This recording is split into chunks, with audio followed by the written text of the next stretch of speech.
In this movie, I will discuss basic error types that will inevitably be encountered while you're progressing through the programming process.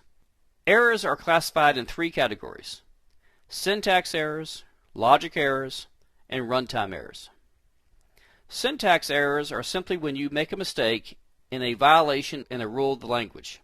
For example, you may have misspelled a word or use incorrect punctuation. The more you work with the language, the more easily these will be discovered.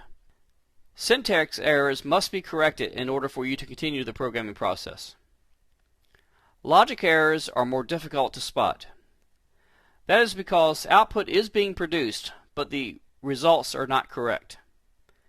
It is up to you as the programmer to carefully check the output of your program to make sure that it is producing the correct and desired results. Runtime errors are errors that only occur while the project is being executed. An example of this type of error may be when you're trying to access a file and the wrong file name is provided, or perhaps the file is not available.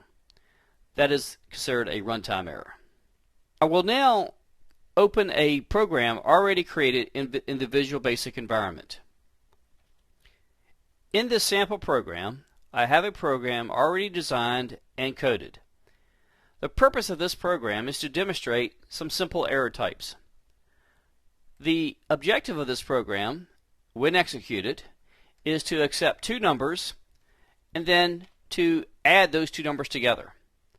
So in my demonstration, I'll enter two numbers, for example, the numbers 3 and 6, and click the Calculate button. As you can see, the result is incorrect in that it did not add the two numbers together, 3 and 6. Instead, it apparently multiplied these two numbers. So we'll need to investigate and see what's happening in the code. So I'll stop the program and change the view to the code window.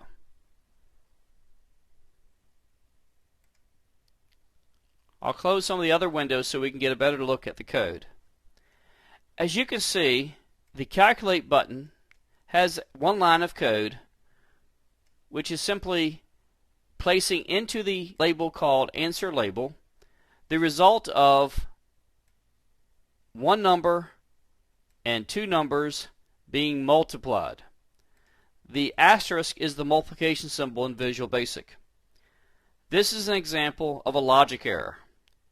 That is because logically the program is not doing what was intended.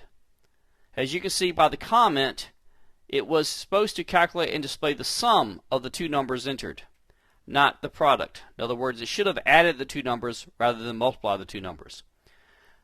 If this is discovered, this can be very easily fixed by simply changing the asterisk to a plus symbol.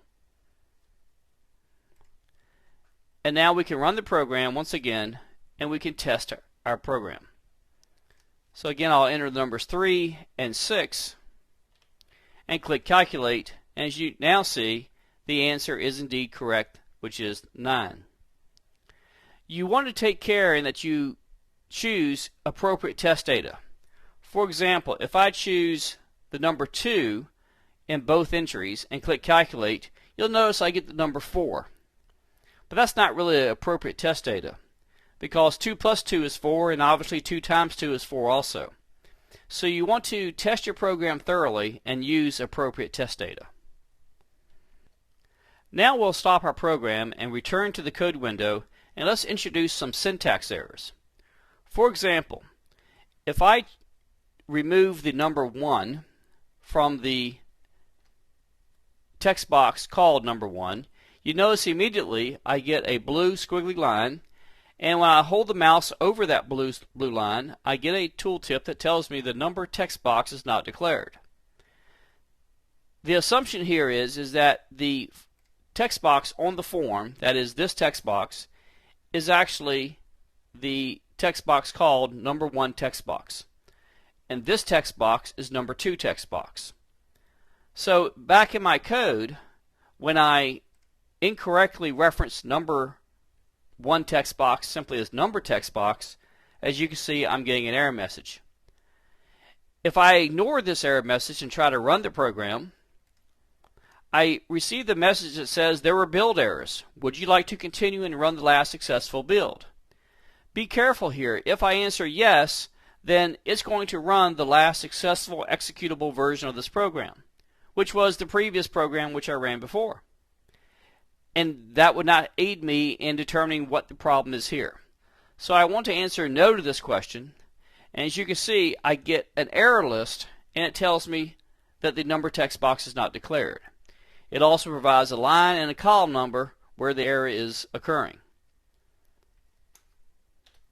So as you can see, syntax errors are much easier to find simply because the compiler is providing you feedback. So I'll correct this error. As you can see, immediately that error goes away. Likewise, if I inadvertently delete or leave out the period between answer label and text, you can see that creates another problem. In this case, it creates an error for the entire line. If, for example, I choose a comma rather than the period, again, I get an error message. As you can see in the error list, this is creating several errors. In fact, there's only one problem here, that is the incorrect use of the punctuation. There needs to be a dot or a period between the object name of answer label and the property, in this case, text. So as you're working with code in Visual Basic, you want to pay attention to the error messages that will inevitably occur as you're working with this. Notice that this program now has an error at the end of the statement. It says end of statement expected. That's because there's an extra right parentheses at the end of the line. And again, all those errors need to be corrected in order for this program to execute properly. It's important to experiment with even a simple program like this one and purposely introduce errors so you can see the type of error messages that you will receive, and it's just a matter of some trial and error and some experience to come to understand what the error messages truly mean and how to correct them.